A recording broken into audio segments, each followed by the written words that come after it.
Jitendra सिंहांचं IIT Bombay संदर्भातलं विधान सरकारच्या मानसिकतेचं प्रतीक। महाराष्ट्र विरोधकांच्या पोटातली मळमळ बाहेर आली। ट्विट करत राज ठाकरेंचा निशाणा।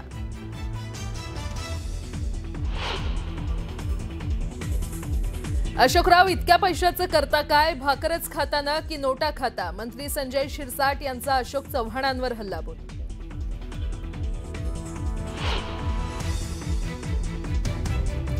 मुस्लिम म्हणतात उद्धव ठाकरे सेक्युलर झालेत, मात्र बाबरी पाडणाऱ्या शिवसैनिकांची ठाकरेंनीच पाठराखण केली हे विसरू नका। इम्तियाज जलील यांचा निशाणा।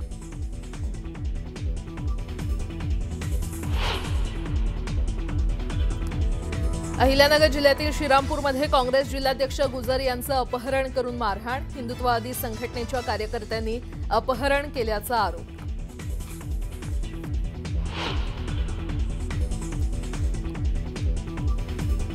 नाशिकच्या प्रचार सभेत पाणीपुरवठा योजनेवरून गुलाबराव पाटलांची अजित पवारांवर टोलेबाजी।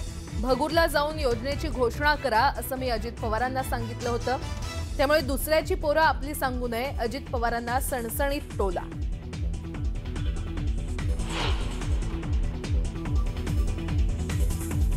अमेडिया कंपनीला मुद्रांक शुल्क भरण्यासाठी 10 दिवसांची मुदतवाढ। मुंढव्यातील जमीन घोटाळा प्रकरणी भरावा लागणार मुद्रांक शुल्क।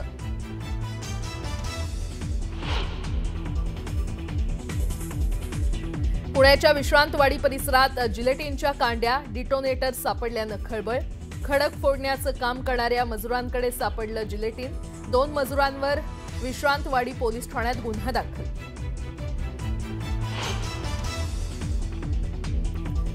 मुंबईच्या कुर्ल्यात वाढदिवसाचं सेलिब्रेशन करताना 5 मित्रांनी 21 वर्षीय मित्राला पेटवलं।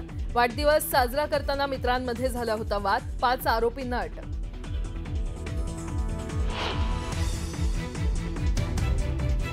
मुंबई पालिकेच्या भायखळा इथल्या वीरमाता जिजाबाई भोसले उद्यान आणि प्राणी संग्रहालयात शक्ती वाघाचा संशयास्पद मृत्यू। 8 दिवसानंतर वाघाच्या मृत्यूची माहिती देण्यात आल्यानं प्रश्न उपस्थित।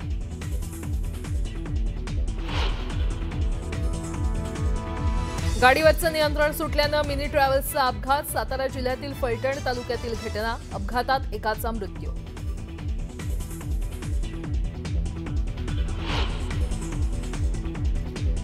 आणि बास्केटबॉल खेळताना गोलपोस्ट अंगावर पडल्यानं खेळाडूचा मृत्यू। हरियाणाच्या रोहतकमधील धक्कादायक घटना।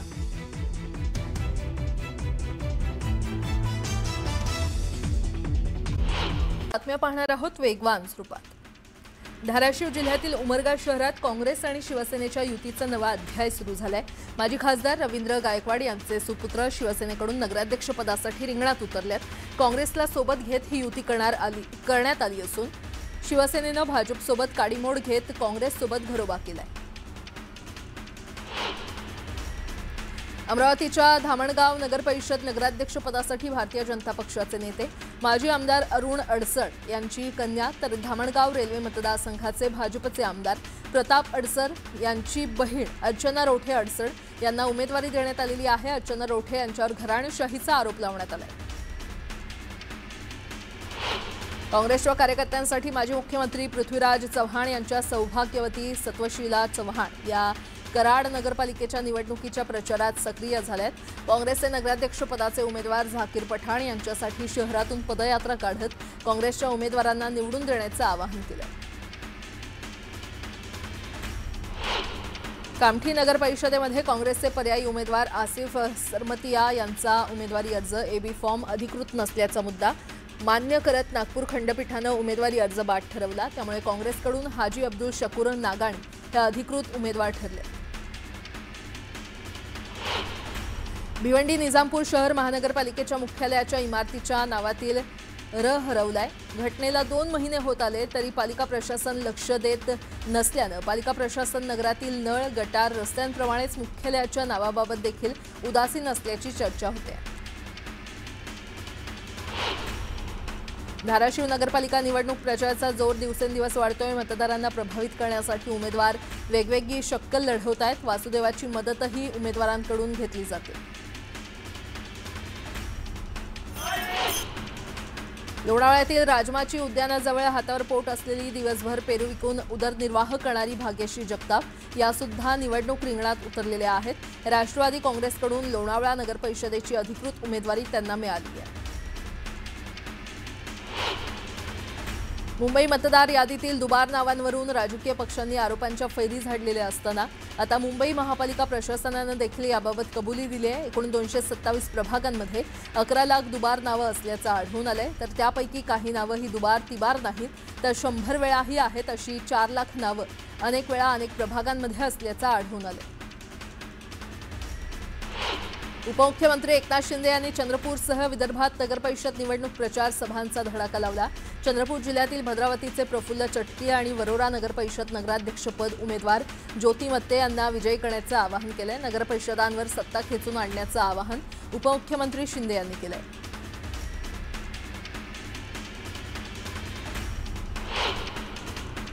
वरणगाव नगरपरिषदेसाठी भाजपतर्फे नगराध्यक्ष श्यामल अतुल झांबरे तर राष्ट्रवादी शरद पवार पक्षातर्फे राजेंद्र चौधरी, शिंदे गटातर्फे नगराध्यक्षपदासाठी तृप्ती महाजन तर भाजपचे बंडखोर अपक्ष उमेदवार सुनील काळे अशी चौरंगी लढत रंगणार आहे। भाजपचे माजी नगराध्यक्ष सुनील काळे यांनी विद्यमान भाजपच्या उमेदवारासमोर मोठं आव्हान उभं केलंय। अमळनेर नगर परिषदेच्या निवडणुकीच्या वातावरणात भाजप राष्ट्रवादी युतीच्या बैठकीत जळगाव लोकसभेच्या खासदार स्मिता वाघ यांनी विरोधकांवर जोरदार हल्ला चढवला। शहराचा माणूस निवडा, बाहेरून आलेल्या माणसांवर विश्वास ठेवू नका असं त्यांनी म्हटलं।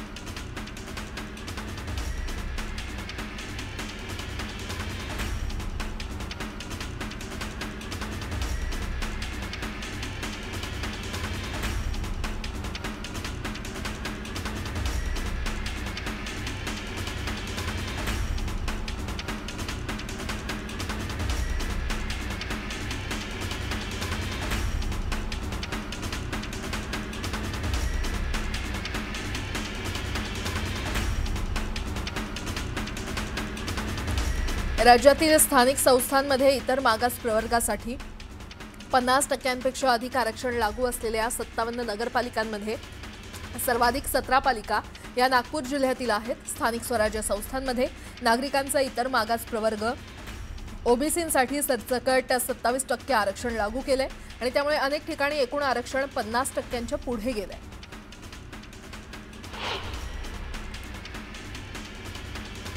बदलापूर नगर परिषदेच्या निवडणुकीत पोलीस प्रशासन शिवसैनिकांना त्रास देत असल्याचा आरोप शहर प्रमुख वामन म्हात्रे यांनी केला। मात्र सत्तेचा दुरुपयोग करून कुणी जर अशा प्रकारे दहशत निर्माण करत असेल तर त्याची तक्रार उपमुख्यमंत्री एकनाथ शिंदे यांना करणार असल्याचं युवा सेना कार्याध्यक्ष पूर्वेश सरनाईक यांनी सांगितलं।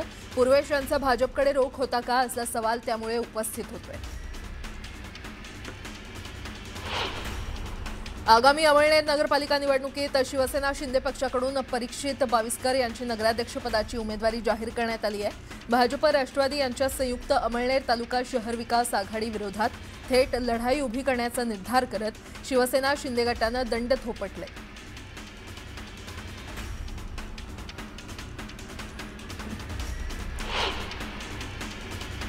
पुढची बातमी, नगरपालिका आणि नगरपरिषदेच्या निवडणुकीच्या प्रचाराला हळूहळू रंग चढू लागलाय। बडे नेते विविध मतदारसंघात जाऊन मोठमोठी आश्वासनं देऊ लागलेत। विशेष म्हणजे यंदा अनेक ठिकाणी महायुतीतले मित्रपक्षांमध्येच मुख्य लढत होत असल्यानं सर्वच पुढारी निधी देण्याच्या वल्गना करू लागलेत।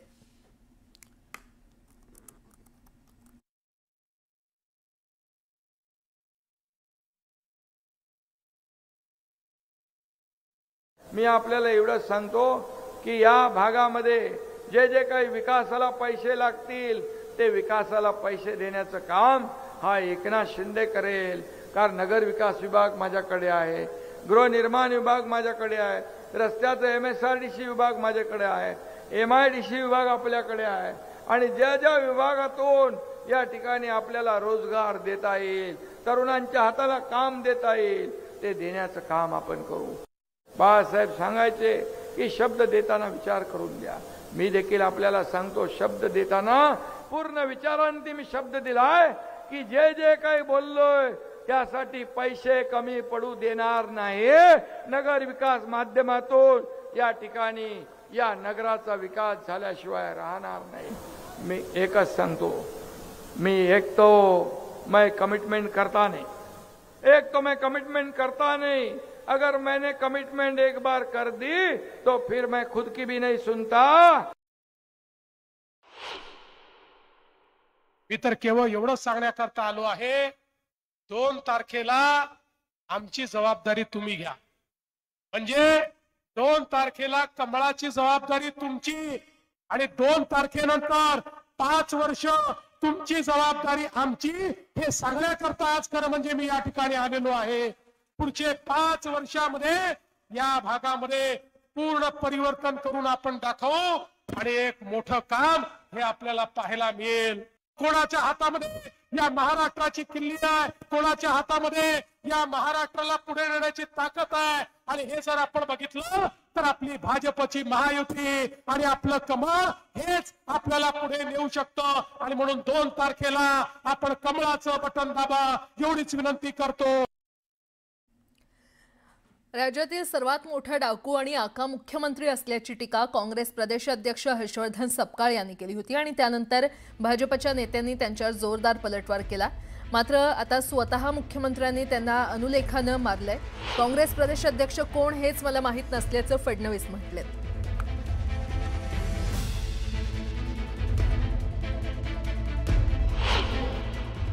मगर सबसे जाबड़ी नार्को टेस्ट किसी करने को ना, तो जिसने मराठा विरुद्ध ओबीसी की लड़ाई, जिसने ओबीसी विरुद्ध विजेएनटी की लड़ाई, जिसने विजेएनटी विरुद्ध आदिवासी की लड़ाई, जिसने हिंदू विरुद्ध मुसलमान की लड़ाई लड़ी, ये सबसे बड़ा डाकू, सबसे बड़ा आका और सबसे बड़ा दरिंदा यदि कोई होगा तो महाराष्ट्र का मुख्यमंत्री देवेंद्र फडणवीस है। या ठिकाणी काही तुमच्याबद्दल बोलले आहेत। म्हटलं कोण काँग्रेसचे प्रदेशाध्यक्ष, मी पण त्यांना ओळखत नाही, महाराष्ट्रात कोणी त्यांना ओळखत नाही, त्याच्यामुळे मी कशाला माझा वेळ वाया घालू, मी कशाला त्यांच्यावर बोलू। मी सकारात्मक मत मागण्याकरता आलो आहे। ज्यांना कोणी ओळखत नाही, ज्यांना कोणी मानत नाही, अरे हे चिखली शहर भारतीय जनता पार्टीचं महायुतीचं आमचं शहर आहे। पुन्हा एकदा बातम्या वेगवान स्वरूपात। पुण्याच्या राजगड तालुक्यातील भट्टीखिंड मार्गावरील रस्त्याच्या डांबरीकरणाचं काम निकृष्ट दर्जाचं झालं असल्याचा आरोप स्थानिकांनी केलाय। रस्त्याचं काम केल्यानंतर दुसऱ्याच दिवशी रस्त्यावर खड्डे पडल्याचं पाहायला मिळालं।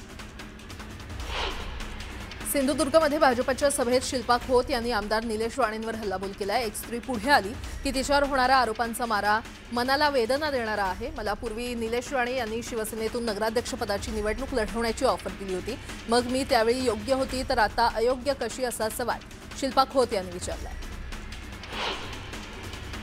जळगावच्या 40 गावात टवाळखोरांची पोलिसांनी धिंड काढली। कान पकडून जळगाव जिल्हा कायद्याचा बालेकिल्ला म्हणायला लावत कायदेशीर कारवाई करण्यात आली।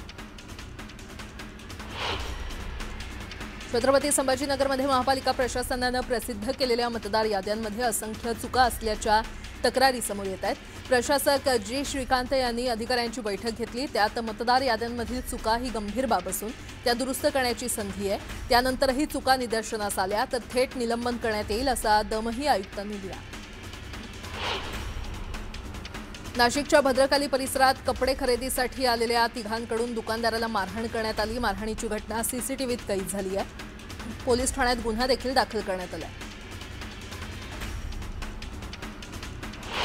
कल्याणमध्ये नामकरणावरून वाद पेटला। कल्याण गोरीपाडा सिटी पार्क रस्ता आणि चौकाच्या नामकरणावरून ग्रामस्थांनी संताप व्यक्त करत दिलेल्या नावांना कडाडून विरोध केला। ग्रामस्थ आणि माजी नगरसेवक आमने सामने आल्यानं उद्घाटन रद्द करण्यात आलं। मुंबईवर झालेल्या 26/11 दहशतवादी हल्ल्याला आज 17 वर्ष पूर्ण झाली आहेत। शहीदांना मुंबईकरांकडून भावपूर्ण श्रद्धांजली दिली जाते। वसईतील प्रदूषणामध्ये देखील मोठी वाढ झाली आहे। सर्वत्र ढगाळ वातावरण असून प्रदूषणामुळे हवेची गुणवत्ता वाईट श्रेणीमध्ये नोंदवण्यात आली आहे। मीरा भाईंदरसाठी महत्त्वाच्या असलेल्या सूर्या पाणी पुरवठा योजनेतील सर्व तांत्रिक अडथळे आता दूर झालेत। त्यामुळे पुढील वर्षाच्या मार्च महिन्यापासून मीरा भाईंदरकरांना धोधो पाणी मिळणार आहे। ही योजना पूर्णपणे कार्यान्वित झाल्यानंतर पाण्याचं टेन्शन संपणार आहे। साधारण 18 लाख लोकसंख्येच्या ठाण्यात तब्बल 16.5 लाख वाहनं असल्याची आकडेवारी वाहतूक शाखेनं जारी केली आहे। या कोंडीतून वेळेत इच्छित स्थळी पोहोचायचं असेल तर सार्वजनिक वाहतुकीचा वापर करा, असं आवाहन वाहतूक शाखेनं केलंय। दक्षिण मुंबईहून पालघरपर्यंत नॉनस्टॉप पोहोचण्यासाठी महत्त्वपूर्ण असलेल्या उत्तन विरार सागरी सेतूच्या प्रकल्प अहवालाला राज्य सरकारनं मान्यता दिली आहे। प्रकल्पाला 58,754 कोटी रुपये खर्च येईल। त्यातील 44,332 कोटी रुपयांचं कर्ज उभारण्यासही राज्य सरकारनं मान्यता दिली आहे। केंद्र सरकारकडून कर्ज उभारण्यास मान्यता देताच कंत्राटदार नेमण्याचा मार्ग मोकळा होईल।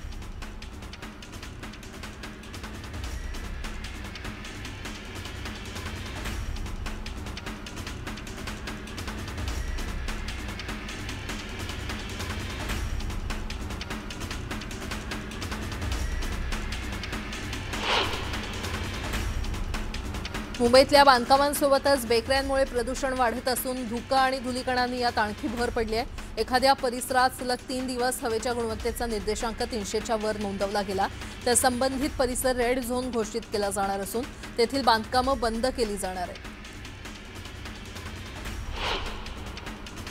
मुंबई पालिकेच्या भायखळा इथल्या वीरमाता जिजाबाई भोसले उद्यान आणि प्राणी संग्रहालयामध्ये शक्ती वाघाचा संशयास्पद मृत्यू झालाय। तो 10 वर्षांचा होता। या वाघाच्या मृत्यूची माहिती 8 दिवस जाहीर केली नसल्यामुळे संशय निर्माण झालाय। शिक्षक समायोजन प्रक्रिया राबवण्याच्या शिक्षण विभागाच्या निर्णयामुळे मराठी माध्यमाच्या सुमारे 600 शाळा बंद होण्याचा धोका निर्माण झालाय। तसं झाल्यास 25,000पेक्षा जास्त विद्यार्थी शाळाबाह्य ठरण्याची भीती आहे। संपूर्ण राज्यात शेवग्याच्या शेंगांचा तुटवडा निर्माण झालाय। मुंबई कृषी उत्पन्न बाजार समितीमध्ये 200 ते 300 रुपये प्रति किलो असा विक्रमी दर मिळतोय। किरकोळ बाजारात शेवगा 500 रुपयांवर पोहोचलाय तर पुढील महिनाभर तुटवडा राहण्याची शक्यता व्यक्त केली जाते। नवले पुलावर वेग मर्यादेचं उल्लंघन केल्याप्रकरणी कारवाई करण्यात आली आहे। पहिल्याच दिवशी 150 वाहनांवर कारवाई करण्यात आली आहे।